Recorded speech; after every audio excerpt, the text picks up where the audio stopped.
Hello, I'm your host, Peter Komendowski, and welcome to Surviving Bad, where we explore stories of survival, hope, and inspiration.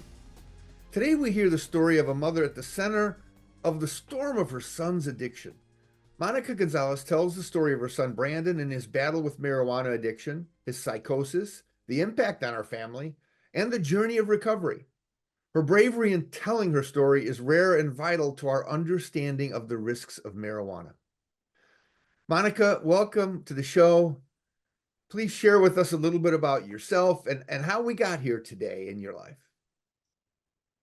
Well, hello, good morning. Well, let's see here.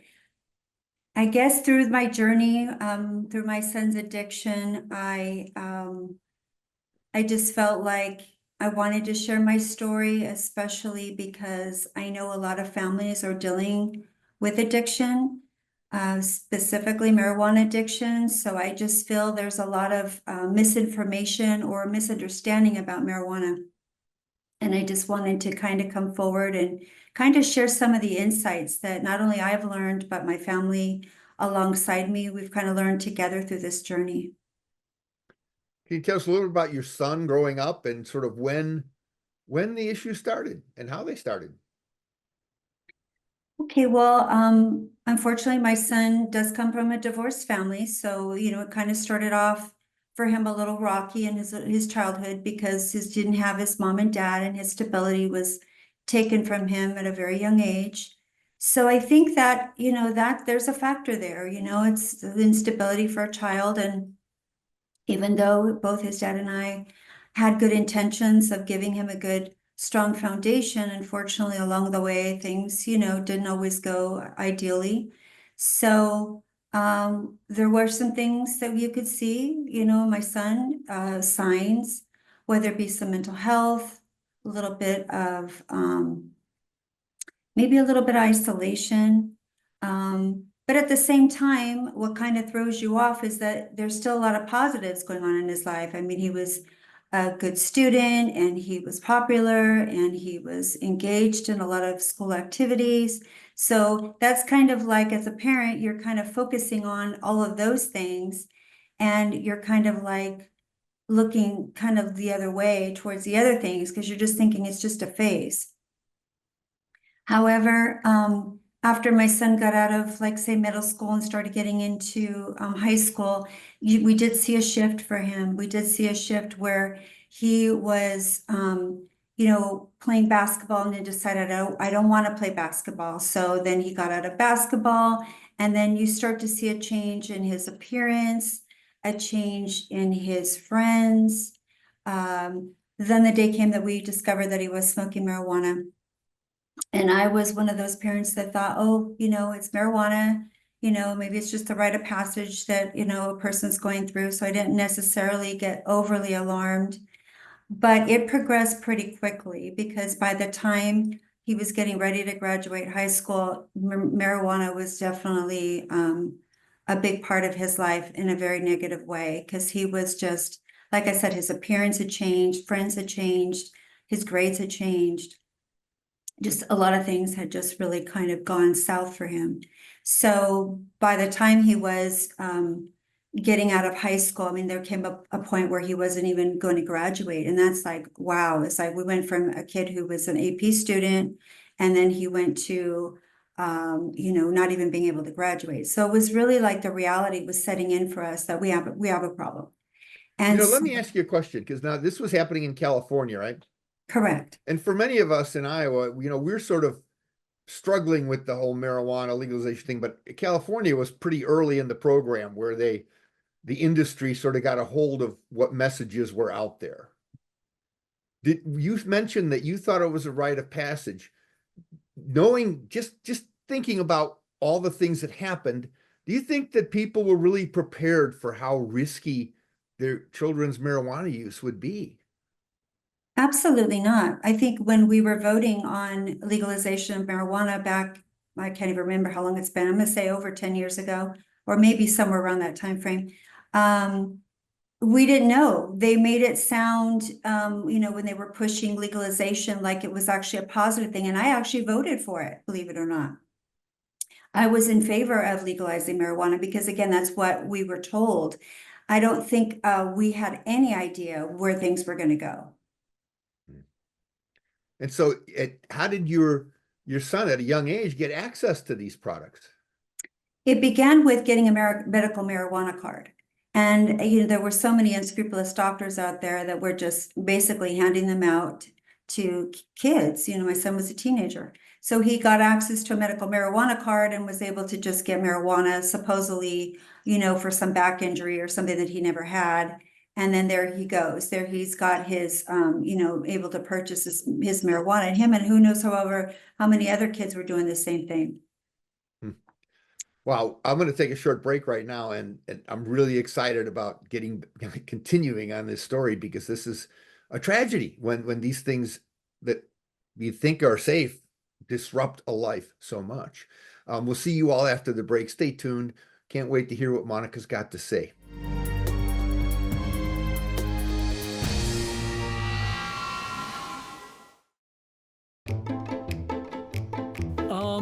Well, because it's the best.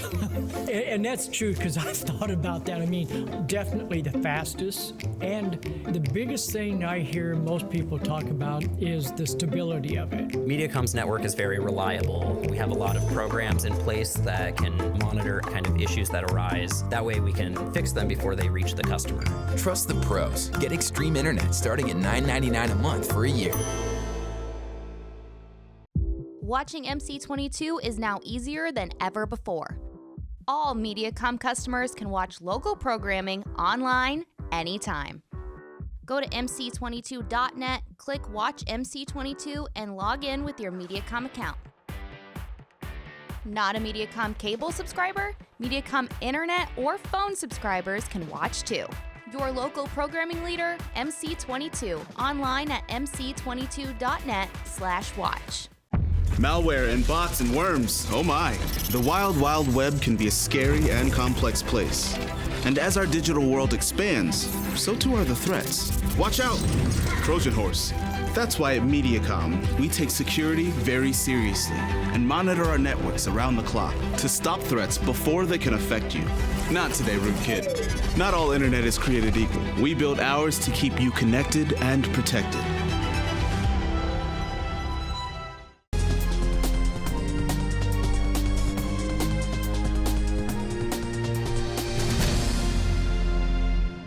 Welcome back to Surviving Bad. We're speaking with Monika about her experience with marijuana-induced psychosis and her son's addiction. Now, with her son in recovery, she's able to understand the effect of this experience on her family and herself. And now when you look back, Monika, and you see that he had the access, I bet you can look at some of the changes you saw when he was very young make much more sense to you now that you've been through it. What were some of those for other parents that might want to have an understanding of what you might notice early on?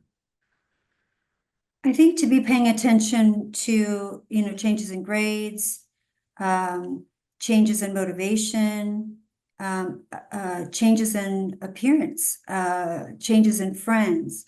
So all of those things are your signs, but if you're not really paying attention, you might just kind of just see it as, oh, he's no longer friends with that person, but he's friends with this person. So you can kind of justify it in a way. It's hard because you think kids go through stuff and changes and you hate to micromanage too much.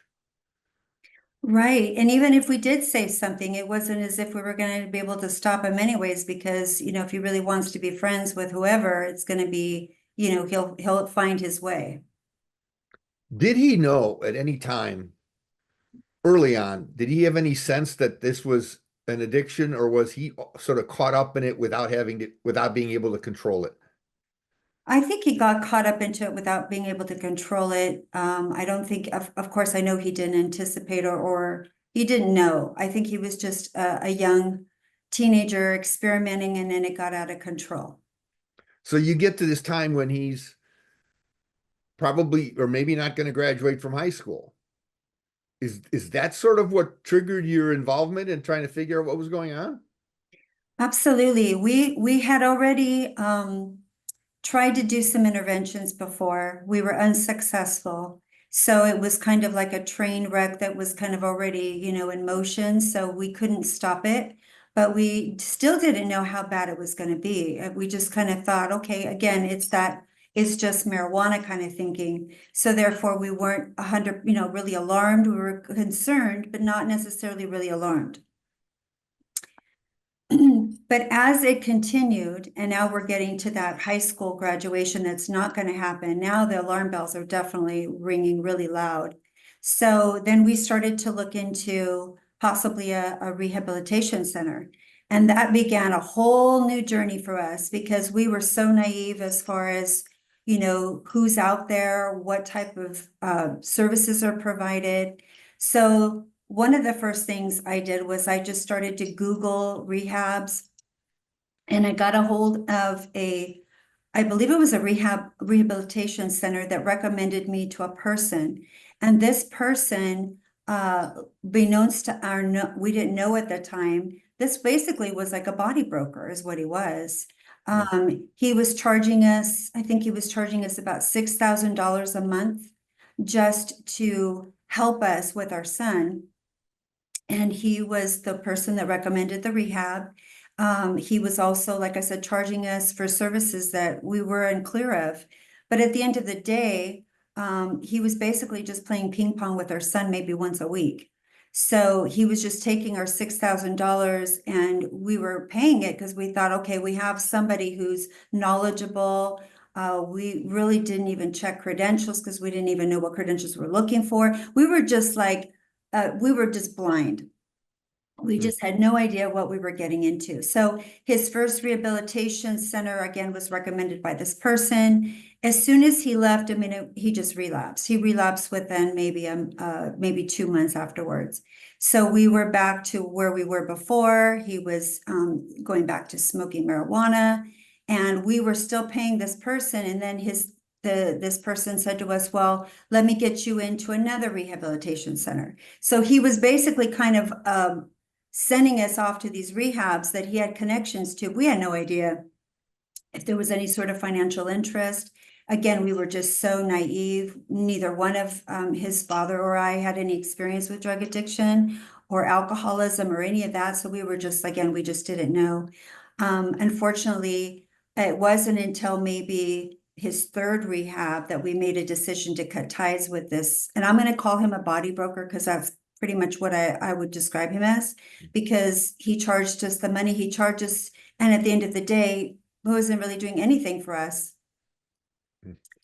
So after that, it started to become apparent that we had a real serious problem. And when people say that marijuana is just marijuana and it's safe and whatever thing they say behind marijuana as far as justifying its use, I really do see it as that gateway drug, because it did lead my son into using harder drugs. And not that marijuana in and of itself isn't hard enough, but you've got methamphetamine. And then he started dabbling in methamphetamine, because what you do when you go to rehabs is you open yourself up to other people and other people's addictions.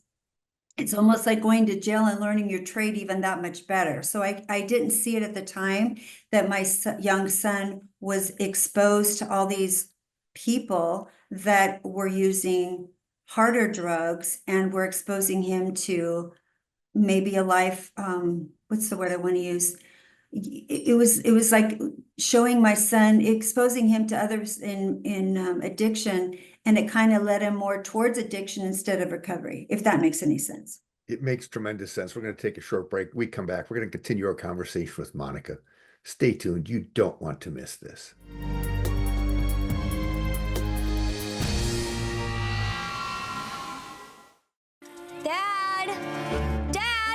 Glitching. I told you with our new Extreme Internet, it will be smooth streaming. That's unbelievable. Well, you better believe it, Missy. I already finished streaming the whole second season of my show. So start the third. What the fast? That's really not frustrating. I'll take that as a compliment. You should. I'm gonna get some ice cream. Do you want some?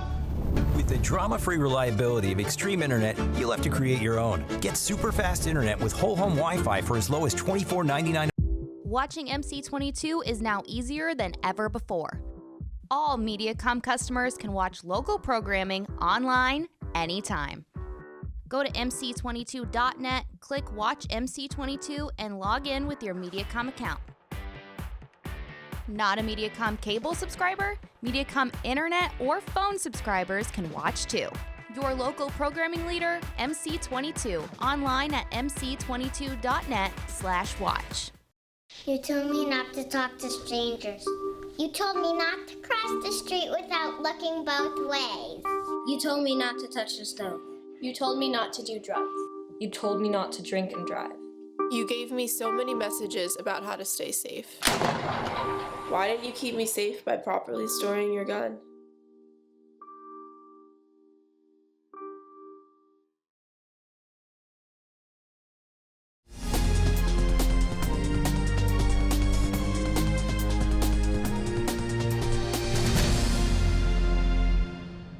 Welcome back to Surviving Bad. We're with Monika Gonzalez, and she's bravely shared her story to help people understand the dangers of marijuana, something she now knows children are targeted by a predatory industry willing to profit from addiction.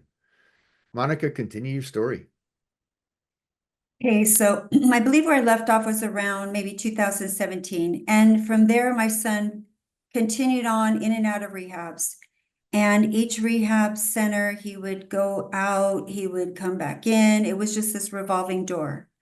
By around 2020, which is the time of the pandemic, my son was in a return to use. And it was a real trying time for everybody because here we are in the middle of a pandemic and a lot of rehab centers were basically on lockdown. So it was not as easy to access rehabilitation centers. Around 2021, my son was using marijuana, continuing to use his marijuana. And at that time, he had shared with me that he had lost his driver's license. So because in order to purchase marijuana dispensary, you need to have a driver's license. So he started accessing some Delta 9 at liquor stores. And Delta 9 is unregulated and very dangerous stuff. So somewhere around 2021, we started to notice some crazy talk. And when I say crazy talk, it was just bizarre. It was his behaviors had changed in a drastic way. He started to, he was on Instagram and he was taking pictures of everyone on a continuum basis. He was posting, I don't know, maybe 100 or 200 posts a day. And he was just acting very strange. So his dad called me up and said, you know, I'm really worried. He's acting strange. He started talking about mafia chasing him. And, you know, I remember he had called me, he was on the freeway. Then all of a sudden the phone disconnects and I get a call half hour later from a police officer saying my son was involved in a car accident. He was traveling the wrong side of the, going the opposite side of the street. So basically, you know, we ran over, picked him up. Thankfully, nobody was hurt. He wasn't hurt, but his car was totaled. So the police officer had said to us, you probably want to get him taken in on a mental health evaluation. My son denied it, would not allow us to take him. So we didn't know what was going on. I was very unfamiliar with psychosis. I really was. And so was my ex-husband. So we were concerned. We were thinking, strategizing of what we could do next.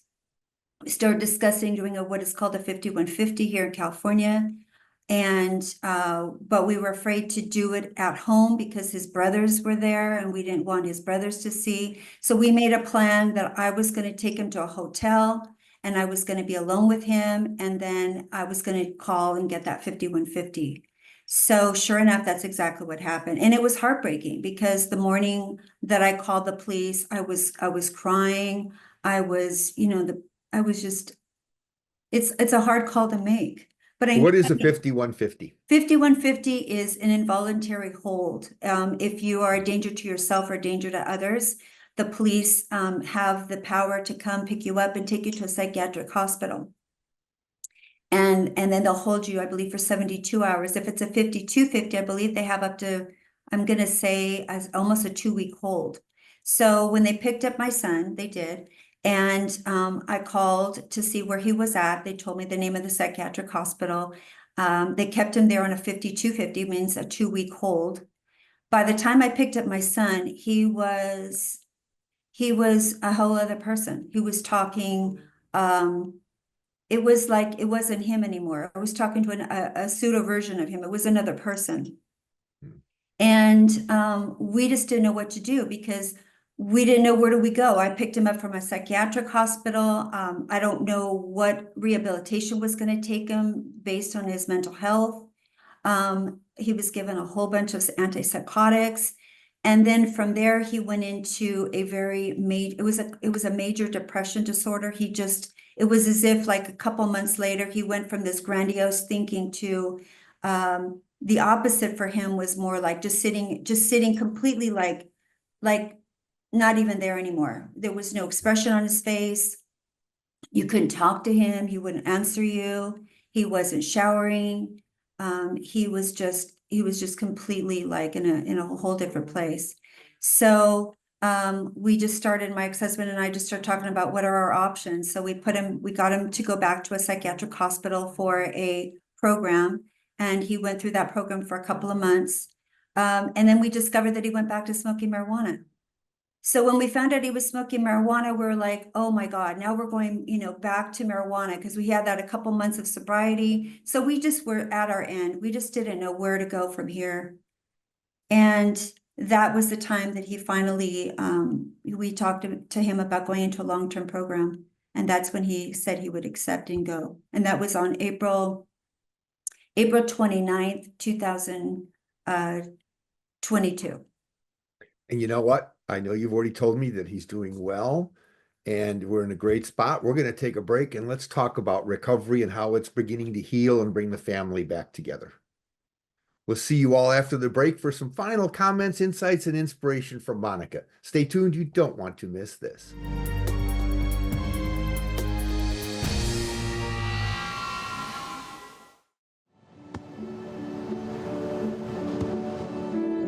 I don't remember how it started. Go to that. Oh boy. Our back and forth. It always came back. Dad! You probably don't remember what you told me. That was perfect. But I heard every word.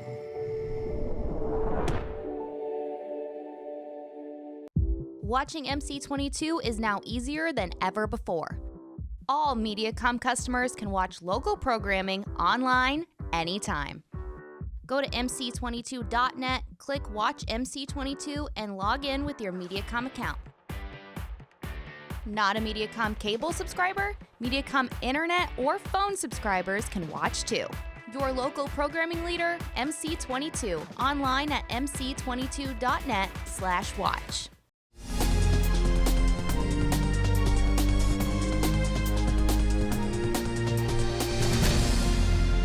Welcome back. Today on Surviving Bad, we explored marijuana addiction, psychosis, and the impact on families and the journey of recovery. Let's see what insights and inspiration Monika has to share.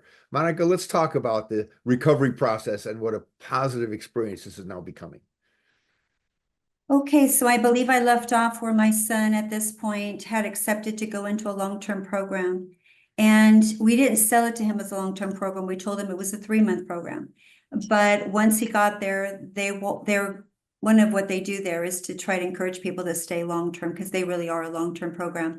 So my son has been there now 2.5 years, and he plans on being there another year to 2 years. The beautiful part of this particular program is that they do a lot of trauma work. They get to some root causes of why he was using drugs along, why he started and why he continued to use. And the other thing that I really like about the program is the community, the recovery community. So he's got a lot of peers that he has grown close to, because again, once they leave rehab, they need, not only do they need a purpose, but they also need a community of other people alongside them that are doing what they're doing. So I really love where he's at because they do have this beautiful recovery community. And he does have plans to, when he does leave, he's got plans on continuing on with some of the friends of his that he's made there at the rehab that he's at currently. So for me, what I kind of want to end with is, this journey isn't just my son by himself. It's been a family situation, a family disease is what it is. And I know for myself, I entered my own recovery 7 years ago. I do work a program. It's important for me to not just look at my son as he's the problem, but it's the family system as a problem.